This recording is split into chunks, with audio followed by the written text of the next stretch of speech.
Battery has been out for quite some time. It is an OG in the world of drum samplers, VSTs, but it's by far my most favorite VST for working with drums. And I've even created entire tracks using only one instance of Battery.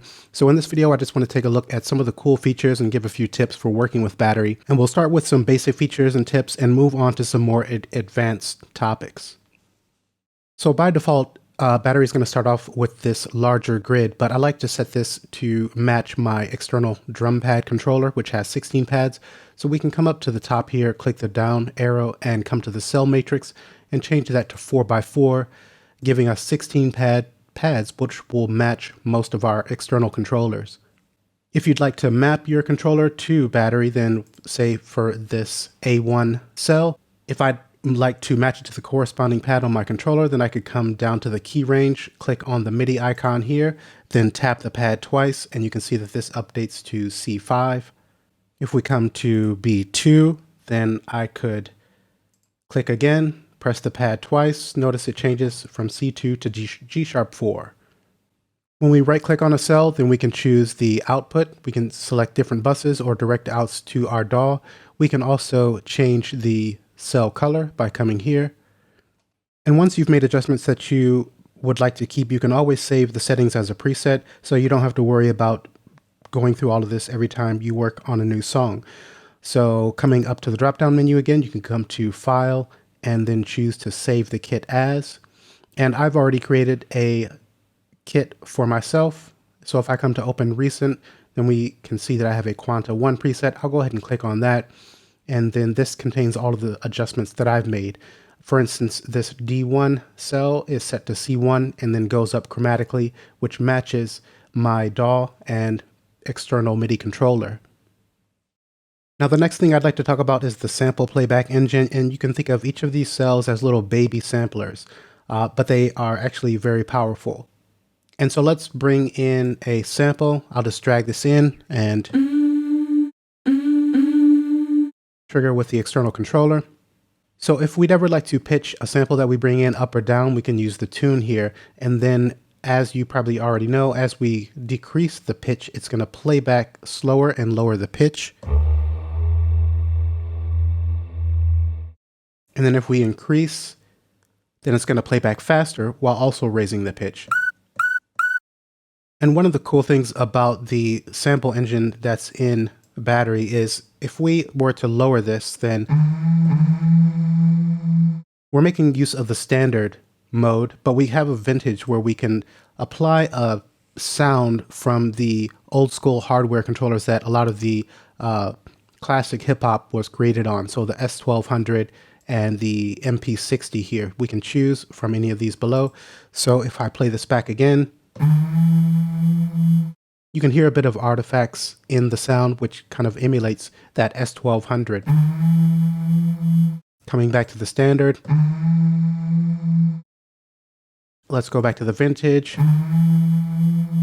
And again, there's different modes that you can choose here. Let's try out the MP60. So if you'd like to have that vintage sound, maybe you're working on some lo-fi beats, then you can always make use of this vintage mode within the sample engine. Let's come back to the standard. And the other mode that we have here is we can switch to a stretch algorithm.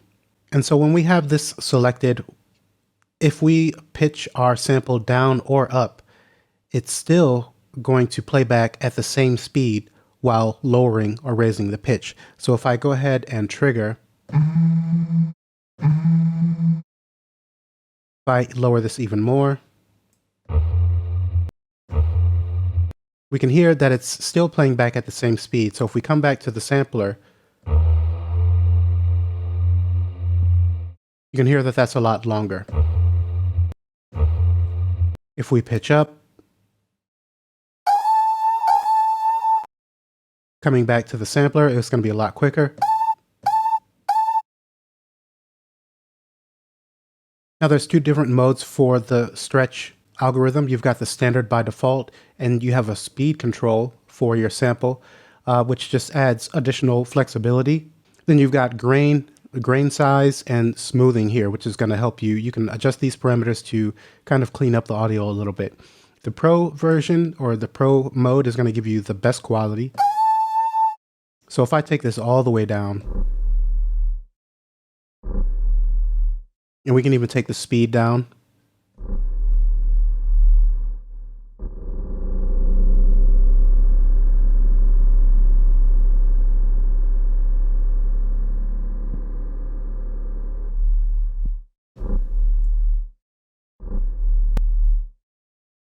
So it's not going to be perfect when you take it to extreme settings, but if you ever have a sample that you want to keep the same tempo as the track that you're working on that you have set in your DAW, then you can use the stretch mode here to accomplish that.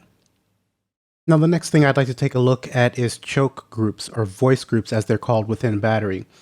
So if we have longer samples, say a vocal or an instrument part or an 808, which I think we should take a look at. Let's grab an 808 and load that into our cell. So now when I trigger, let's take our tuning back up to the default.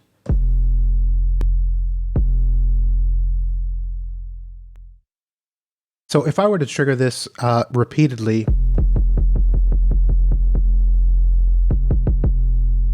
we can hear it gets a little bit messy here with phasing, as well as some clipping up above. So again, anytime we have something like 808s that have a long release time or longer samples, we can come to the setup here, and then we have the voice groups.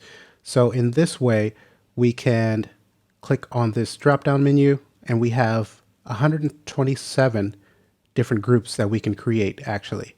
So I'm going to click this first one and then click the pencil to put a name in here. I'm going to call this 808, press enter. So now we've created this voice group or a choke group that's only going to allow one voice at a time to play back when we trigger any cell that we assign to this group. So now when we trigger the 808, it's a lot cleaner and it's going to cut itself off. So the next thing we'll take a look at is modulation, and let's bring in another sample for this, and then we can come to the modulation tab down at the bottom, and this is a really cool feature, and this is going to allow us to choose different sources to modulate the parameters of the sample that we're working with. So let's take a look at modulating the panning for this new sample. I'll go ahead and trigger the sample. Running from the shadows and hiding in the hollows, trying to get away from. Okay, and I'll stop playback with this exclamation point. So this is going to allow you to kill any sounds if anything's out of control by clicking on that. So here in the first slot, we can choose the source for our modulation. So we can make use of velocity, pitch bend, aftertouch, key position, of a whole variety here. But we're going to use the LFO1, which we can see here, LFO 1 and 2. So let's select that. We're going to use that to modulate the panning of this cell. So we can come to the second drop-down menu here and choose the destination. And up at the top, we have panning. And as you can see, there's a variety of things that we can choose from. But we want panning. By default, this is going to be set all the way up. This slider is going to allow you to adjust kind of the amount of that modulation you want to apply to the destination that you've selected.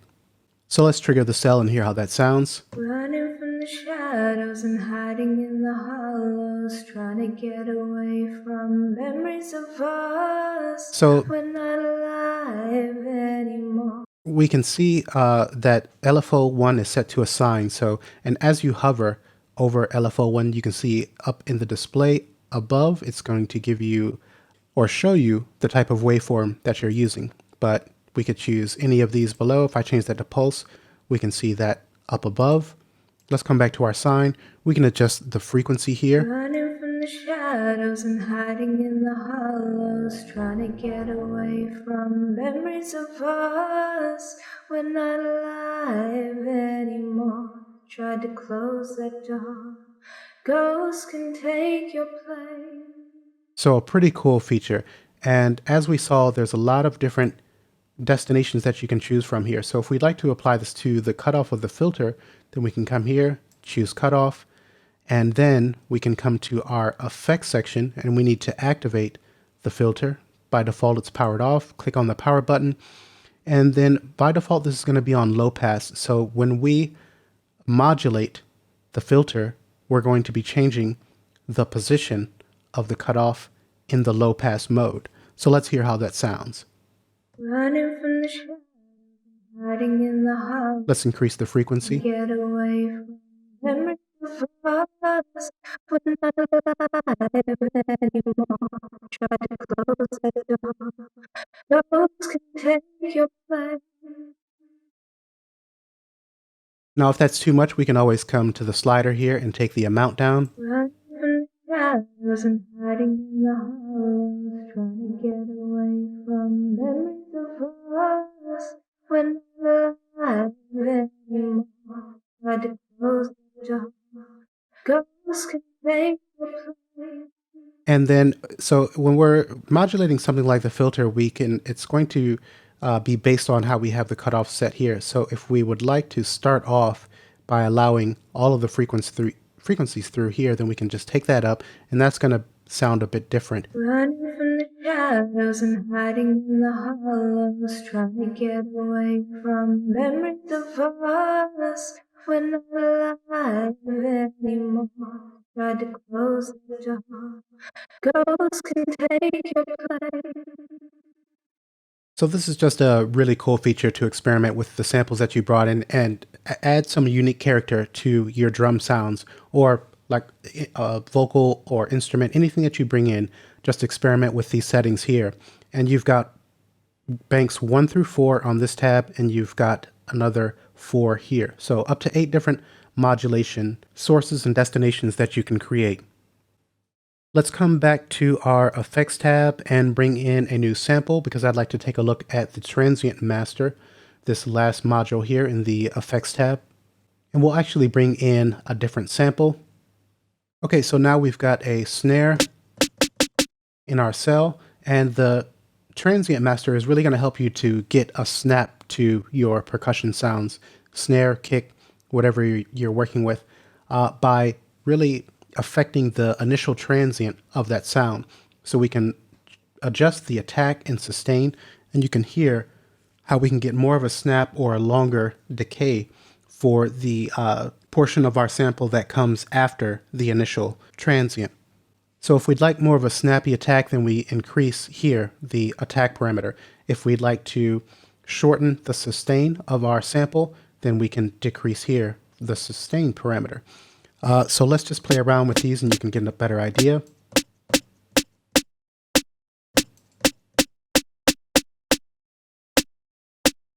Okay, and then as I increase the sustain,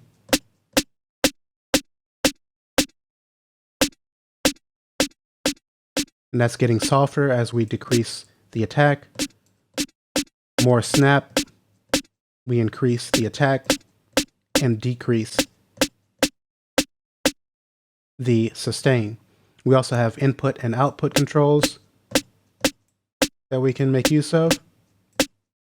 And something to keep in mind when we're working with these effects modules is that if we come up with settings, say we're working with a compressor, which can also be used to create a more punchy sound to your drum sounds, and you come up with settings that you like and you like to apply or try out with other samples that you're working in different songs, you can always save your presets by coming to the drop-down menu here and then choosing Save Preset. And then once you save that, you can always access it under the user section here.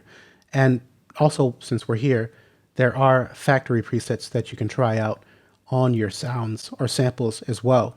So for the Transient Master, we could come to the drop-down menu, go to the factory, and try out some of these settings on our sample as well, if we would have liked to. And the final thing I want to mention in the effects section is that the order of the effects is going to really have an effect on how our sound is being processed, and that the final sound that's being output, that final signal coming out of the chain. And we can reorder these at any time. So these little grids up at the top, if we were to click, hold, and drag, then I can change that lo-fi module to come after the filter and EQ. Again, just click, hold, and dragging on that grid, I can move it back to the original position. Let's move on to the Setup tab and take a look at one of my favorite things about Battery is the articulation. And so sometimes when we want to create a roll, we would use the editor and just change our quantize value in the grid in our drum editor to a higher value, like 32nd or 64, and then just add in the MIDI notes. But this here makes it very simple. So without this on, let's come back to the effects and turn that Transient Master off. So as soon as we activate the articulation, our basic snare becomes a roll. And then at the bottom, we have speed and dynamics.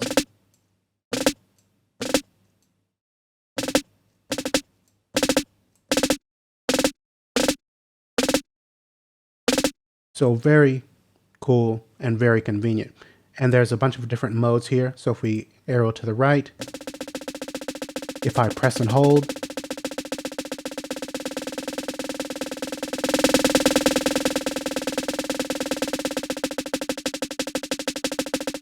and then release. So this is going to work when you press and hold your pad. Let's move on to the next. We've got buzz.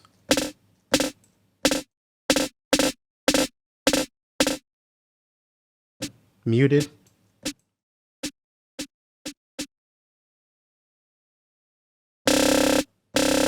Again, pressing and holding.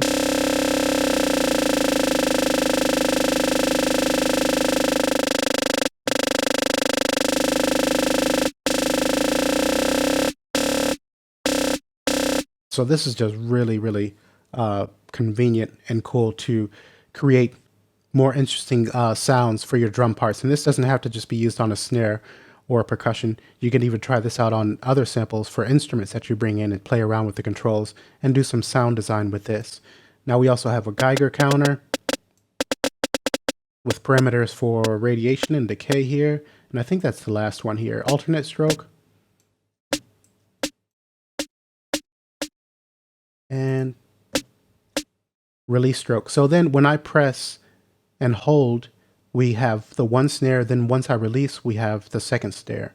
So I'll press and hold. Now I'm going to release, and we get the second snare. So if I press and release really quickly, it's going to create that. And then we have variation and velocity control at the bottom.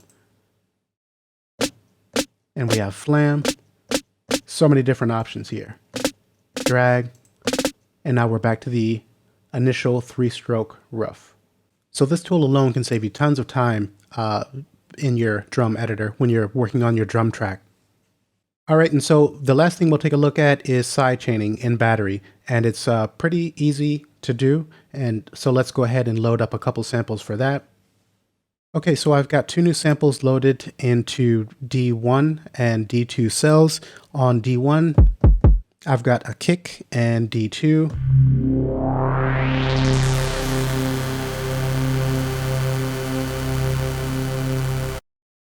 I've got a longer synth type of sound. So let's go ahead and take a look at how we can accomplish sidechaining within Battery. It's a pretty simple and straightforward process. In order to do that, we would come to the master section, clicking on the tab down below. And by default, all of our cells are going to be routed to the master out. So if I just highlight this other cell, we can see that these both have a highlighted blue border. If I click on bus 1, we can see that those are kind of grayed out, the same as when I click to these other ones. So the material that we want to have compression applied to, we do need to send that to a separate bus. And the way that we could do that is by right-clicking on it. We want that synth sample to have the compression applied. We can come to the output and send that to bus, choose bus 1. But a simpler way is we could just click, hold, and drag that on top of the bus that we want to add it to.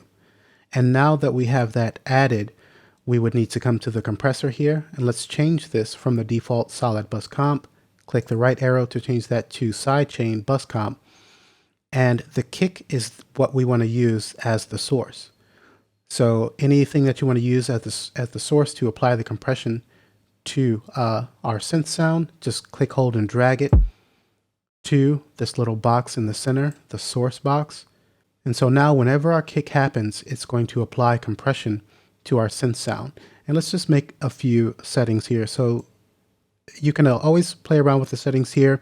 If you're familiar with compression, then you may know what's going to work for you in your situation. But I'm going to take the threshold up to about 13. Let's take the ratio to 10. Our attack, I'll leave there.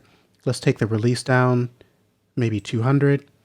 And I'm going to increase the gain to about 12. So now when I play back our synth sound and then trigger the kick, the synth sound should be compressed whenever the kick is happening. So I'll go ahead and play back.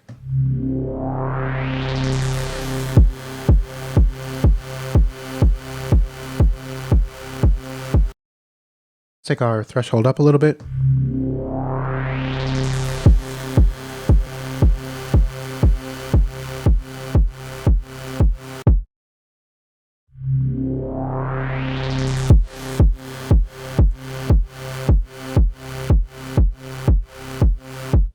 Okay, so you can hear how that works. If you're new to sidechain compression, just go ahead and play around with the settings and you'll get the sound that you're looking for and eventually learn how to make these adjustments to get it to where you want to be. And as we saw earlier, if you get to some certain settings that you find work with a lot of your drum sounds, you could always click on the drop-down menu and save that as a preset, and then you'll have easy access to it within the user section here when you're working on different tracks, different songs, and you'd like to use sidechaining. Okay, so this has been a look at some of the features that I think are some of the most cool within Battery. I hope that you've picked up some useful things, and we will wrap up here. Thanks for watching, and I'll see you in the next tutorial.